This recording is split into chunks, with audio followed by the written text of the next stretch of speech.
மகளே, உன் கருவறை வாடியிருப்பதை நான் அறிவேன். உன் இதயத்தில் பிள்ளை சிரிப்பின் ஏக்கம் நிரம்பியிருப்பதையும் நான் உணர்கிறேன். நான் உன் பிரார்த்தனையை கேட்டுவிட்டேன். நம்பிக்கையுடன் இரு. ஆசீர்வாதம் உன்னிடம் நிச்சயமாக வரும். மகனே, உன்னை விட்டு சென்ற பந்தங்கள் உண்மையானவை அல்ல. என் பந்தம்தான் உன்னோடு என்றென்றும் இருக்கும்.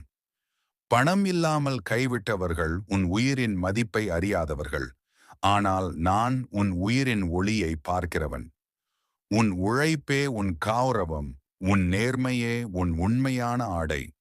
பிறர் சொல்வது நிழல், அது மாறிவிடும். உன் மனத்தின் வலிமைதான் சூரியன், அது ஒருபோதும் மறையாது. இன்று உன்னை நிராகரித்தவர்கள் நாளை உன் வெற்றிக்காக காத்திருப்பார்கள். இருள் சூழ்ந்தாலும் உன் உள்ளத்தின் தீபம் பிரகாசிக்கிறது.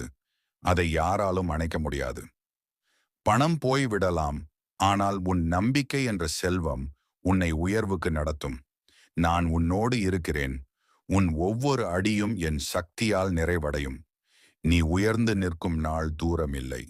அன்றைய தினம் உன் கௌரவம் 1000 மடங்காக மலரும். தினமும் அதிகாலையில் எழுந்து வெற்றிவேல் முருகனுக்கு அரோகரா. மகளே, நீ நினைத்துக் கொண்டிருக்கிறாய், நமக்கு யாரும் இல்லை என்று. நான் செவ்வாய்தோறும் உன் வீட்டிற்கு வந்து செல்வது உனக்கு தெரியவில்லை போலும். இன்னும் 3 நாட்களில் உன்னுடைய பிரார்த்தனை நிறைவேற்றப் போகிறேன். அப்படி நிறைவேறவில்லை என்றால் இந்த அப்பனை நீ மறந்துவிடு. ஓம் சரவண பவ என்று சொல்லிவிட்டு நிம்மதியாக தூங்கு. நான் பார்த்துக் கொள்கிறேன்.